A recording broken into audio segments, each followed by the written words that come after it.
Cordial saludo. Somos el grupo de auditoría financiera y revisoría fiscal. Esta es la fase 2, evidencia de auditoría. Nuestro equipo está conformado por Dana Manjarres, Diani Hernández y Karen Barcelo y mi persona Steven Mesa. Yo le voy a hablar sobre evidencia y la NIA 500. En el proceso de auditoría, uno de los elementos más importantes es la obtención de evidencia suficiente y adecuada.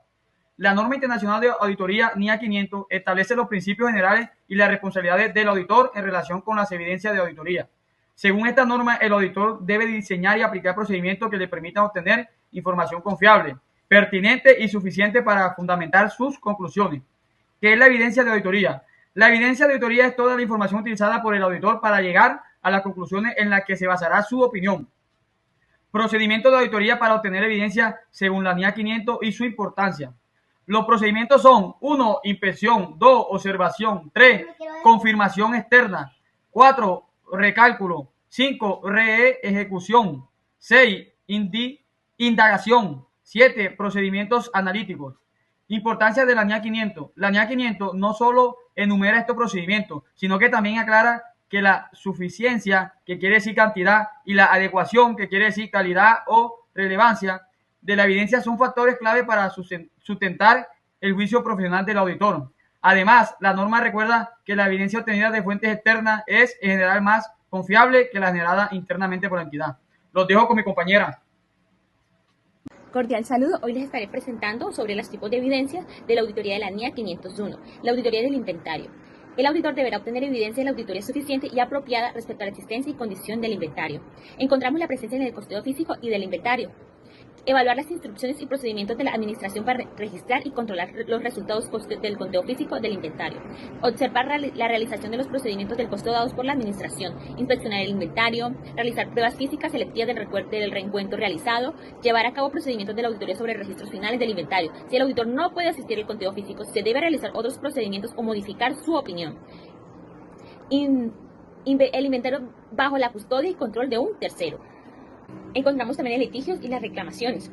El auditor deberá llevar a cabo procedimientos de auditoría para identificar a los cuales se pueden incrementar en un registro importante de la importancia relativa, incluyendo la investigación con la injerencia y asesorías legales, revise minuto a minuto de junta directiva y comunicaciones con la entidad y su asesor legal entero, revisar cuentas y gastos legales, los riesgos de error materiales respecto del litigio, cara de confirmación preparada para la gerencia y la evidencia en el auditor, respuestas directivamente con el auditor.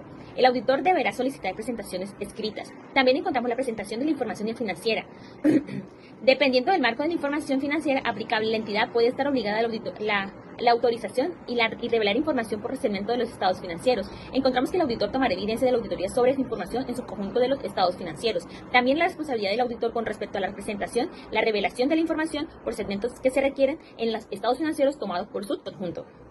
Características de la prueba de la auditoría. Encontramos que las características de la evidencia de auditoría se refieren a aspectos que determinan la calidad, la suficiencia y la contabilidad de la información que un auditor obtiene para sustentar sus conclusiones en una auditoría.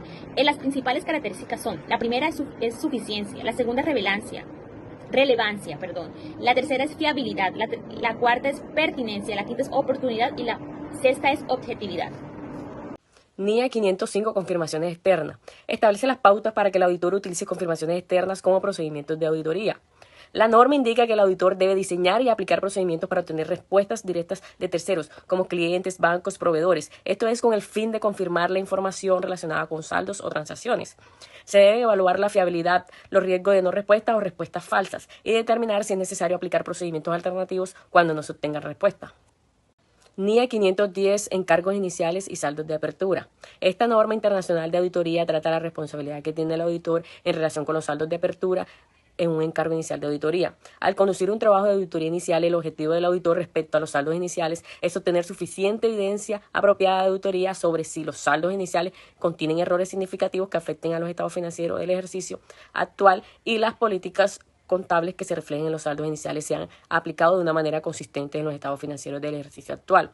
El auditor deberá leer los estados financieros más recientes si los hay y el correspondiente dictamen del auditor predecesor si lo hay, para información relevante a los saldos iniciales, incluyendo revelaciones.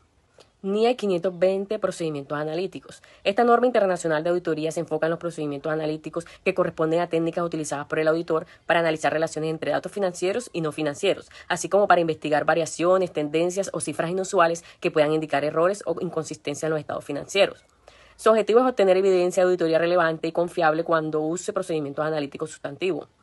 Tomar en cuenta los riesgos significativos evaluados y las pruebas de detalles.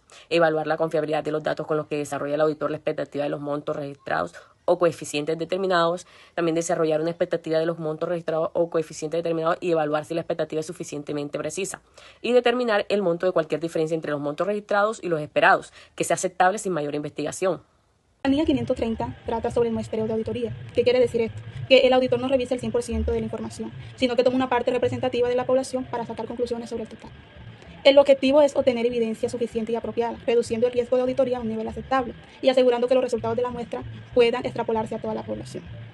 El auditor debe definir la población que va a revisar, seleccionar la muestra, ya sea aleatoria, sistemática o estratificada, aplicar los procedimientos de auditoría y evaluar si los errores encontrados en la muestra afectan el conjunto. Esto es muy útil porque hace más eficiente la auditoría, sobre todo cuando se maneja grandes volúmenes de datos.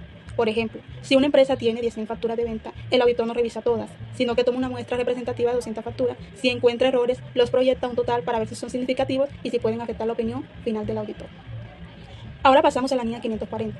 Esta norma establece lo que debe hacer el auditor cuando revisa las estimaciones contables, que son aquellas cifras que no se pueden medir con exactitud y que dependen del juicio de la administración. Algunos ejemplos de estimaciones contables son las provisiones, la vida útil de un activo o el cálculo de incomprobables. El auditor debe asegurarse de que esas estimaciones sean razonables y estén de acuerdo con el marco contable. Para eso, revisa los métodos, los supuestos y los datos de la administración, además de evaluar si hay algún sesgo o inclinación de la gerencia que puede distorsionar los resultados. También puede usar expertos o hacer pruebas de sensibilidad para comprobar si los cálculos son confiables. La importancia de esta norma está en que las estimaciones son zonas de alto riesgo, porque dependen del juicio humano, y si están mal calculadas pueden afectar la imagen fiel de los estados financieros.